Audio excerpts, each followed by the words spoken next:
Sandali lang! Guard! Nakita mo ba yung bata na mahabang buhok, naka-headband ng pink, tapos naka-capri na red, tapos yung blouse niya sleeveless na bulaklakin? Hindi ko po nakita, ma'am eh. Hindi mo nakita? Ma'am, iraradyo ko po, ma'am. Sige, sige. Diyos ko. Ano ba yung batang yun? Lola! Eva! Eva! Diyos ko, saan ka ba nagpunta ang bata ka? Alala na ako sa'yo, ah.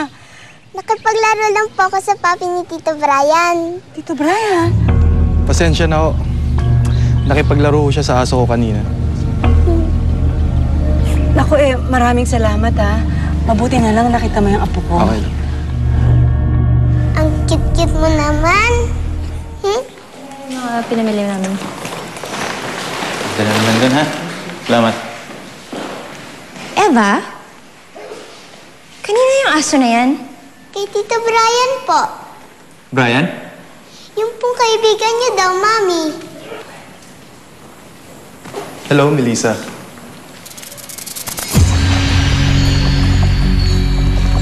Oh, alis na pala kayo. Brian, oh. Uminom ka muna.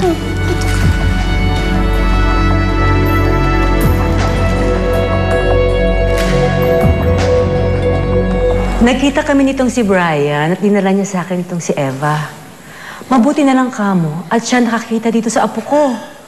Abay, kung hindi, nabaliw na siguro ako sa kakahanap dito kay Eva. Sabi niya nga pala, magkakilala kayo. Kaya sabi ko na rin sa kanya, hintayin na kayo at maghapunan na rin siya dito.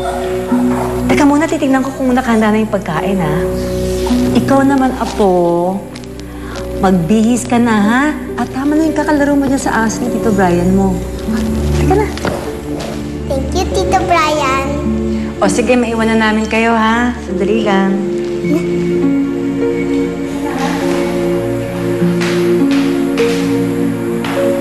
Ang ganda pala nitong bahay niyo, no?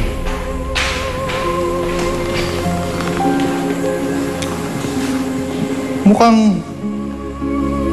ang saya ng buhay niyo mag-asawa. Mukhang mahirap sirain.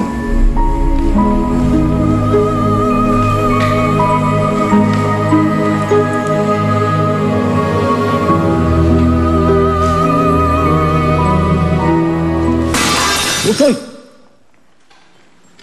Sorry, ah. Nabitawan ko. Pero, frame lang naman ang nasira, eh. Sigurado akong hinding-hindi ang pagsasama niyo.